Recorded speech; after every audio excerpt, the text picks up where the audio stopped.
Allez, on est de retour sur ce plateau. Ça, c'est donc les images de cette scène spectaculaire à laquelle on a assisté aujourd'hui à Kinshasa. C'est donc ce braquage à la Robank.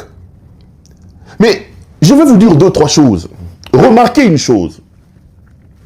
Ce braquage s'est fait en pleine Victoire, qui est un des quartiers le plus populaire ou le plus peuplé en termes de présence humaine. Cette agence des Robank est au cœur de la place Victoire. Il est quelle heure? Il est si c'est 10h ou 11h. Donc en plein soleil, en plein jour, devant des milliers de personnes, des braqueurs s'organisent pour venir attaquer une agence en plein Victoire. Et ce braquage des Robank n'est pas un cas isolé. Chaque jour à Kinshasa, vous apprenez qu'on a braqué tel cambiste, qu'on est entré dans une telle agence. Et tous ces braquages se font le jour et même pas la nuit.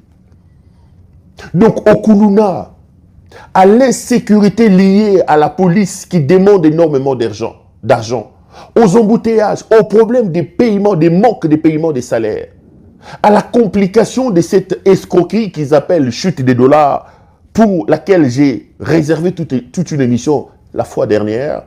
Aujourd'hui, on assiste maintenant à des braquages. Je vous dis, les amis, nous sommes en train d'aller vers Haïti. Nous allons perdre ce pays. Nous sommes sur le point de perdre ce pays. Félix est un bandit. Félix est un problème.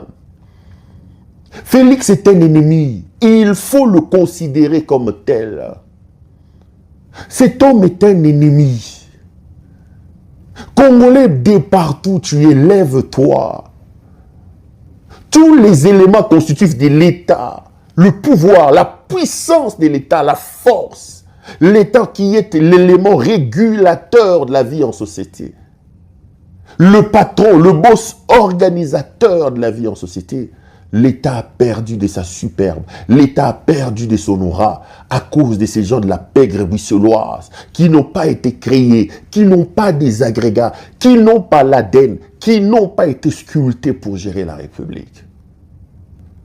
Monsieur le Président Kabila, vous qui avez pris le pouvoir à 29 ans, vous avez fait ce que vous avez pu. Le Congo vous tiendra responsable. Le Congo vous appelle à sortir de ces histoires et à venir neutraliser le monstre que vous avez mis à sa tête. Vous allez perdre ce pays. Mais regardez les images que je vous ai diffusées. Vous allez voir ce qui se passe ailleurs. Prenons le cas de prise d'otages, hyper cachère en France. Prenez des moments de crise avec Mohamed Merah, les attaques de Charlie Hebdo, etc., etc. Aujourd'hui, le monde est devenu un village. Je crois que c'est un penseur, Marshall McLuhan, qui l'a dit. Il a évoqué la notion et il a parlé de la théorie du village planétaire. Ce qui s'est fait dans le pays, le monde aujourd'hui est conçu comme un village. Et ce qui s'est fait dans les autres pays, c'est comme dans un village. Ce qui s'est fait dans la case voisine est immédiatement apprise et a des conséquences aussi ailleurs. Aujourd'hui, nous avons la possibilité de voir comment ça s'est fait ailleurs. Nous avons la possibilité d'avoir accès aux informations qui sont des autres pays. Vous avez vu la prise d'otages d'hypercachère. Vous avez vu ceci. Regardez, vous voyez des militaires affamés. J'ai vu une image où la personne qui a été arrêtée, une dame a été dénudée. On est en train de les filmer. Le militaire, je ne peux pas vous le mettre ici parce que YouTube va couper l'image. YouTube va couper. Vous l'avez arrêté. Les militaires le filment. Une dame qui était parmi les braqueurs, déshabillée. On a retiré son pantalon. On a retiré son soutien. On tenait absolument à les filmer pour que le monde voie. Mais regardez la qualité des militaires. Regardez, j'ai eu l'impression que ce sont des zombies sortis d'un monde. Ça sent l'amateurisme. Ils n'ont même pas pris soin de sécuriser les lieux, de repousser la population. Il y a eu beaucoup de risques de suraccidents. Des gens pas formés, des gens pas équipés, qui n'ont aucune connaissance de l'intervention. Regardez, ça tirait à gauche et à droite, ça tirait de partout. Des gens sont arrivés sans Kevlar. Des gens sont arrivés sans chien. C'est-à-dire que vous êtes en brousse. Je me suis enfermé dans ma chambre pour suivre en direct cette histoire-là via les réseaux sociaux, mais je me suis dit, mais le monde se moque de nous. C'est des gens sortis de je ne sais de quelle brousse qu'on présente comme des militaires. Évidemment, ça s'est terminé avec l'arrestation de tous ces voyous ou de tous ces braqueurs, tant mieux. Mais regardez la cacophonie, le désordre dans lequel s'est organisée cette intervention des militaires. Ça, ce n'est pas la responsabilité du Rwanda, les amis. Ça, ce n'est pas la responsabilité des États-Unis. Ce n'est pas la responsabilité des Nations Unies.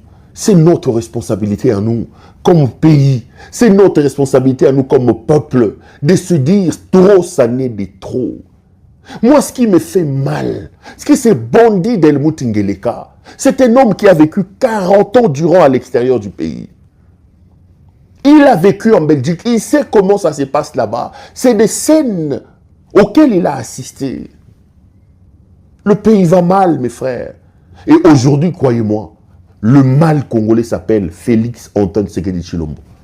Cet homme est un homme très dangereux. Cet homme est un homme qui n'aime pas ce pays. Cette armée, c'est lui qui l'a détruite. Je ne dis pas qu'on avait des Marines chez nous, mais là où il a trouvé les choses et là où il les a amenées aujourd'hui, c'est le jour et la nuit. C'est le jour et la nuit, les amis. Il a mis en place des mécanismes, Yamoyi Biambongo. Lui-même est le patron du réseau mafieux installé au sein de notre armée pour l'achat d'armes. Moyibi. Félix Aza Moyibi. Bayaki Pona Moyibi. Je vous dis, leur gestion est à Moyibi. Et comme on a un scandale. Moyibi Tatoyo. Félix Okoku Fokotika Yango. Tozaliawa. Moyibi. Moi si naye grand fakwa. Ba escroc Moyibi. Maman naye grand fakwa. Famille moko maudite. Yabato moko bayaki Pona Kobomamboka. Le monde a vu. Ça c'est ce que vous appelez intervention à cause d'un braquage. Mais ce qui me fait mal dans tout ça, c'est que cet homme a désarticulé l'État. Cet homme a détruit la nation, le vouloir vivre collectif. Il a promu le tribalisme, tout ce que Mobutu a fait pour que règne au Congo l'esprit zaïrois, qui n'avait rien à savoir des origines des gens. Nous avons eu des voisins, et on ne savait pas d'où venaient ces voisins. Ces voyous sortis de la cuve de la bière à Bruxelles est arrivé avec sa pègre bruxelloise. Aujourd'hui, ils ont détruit les pays. Ils ont détruit la nation, le vouloir vivre collectif. Les gens n'ont plus envie de vivre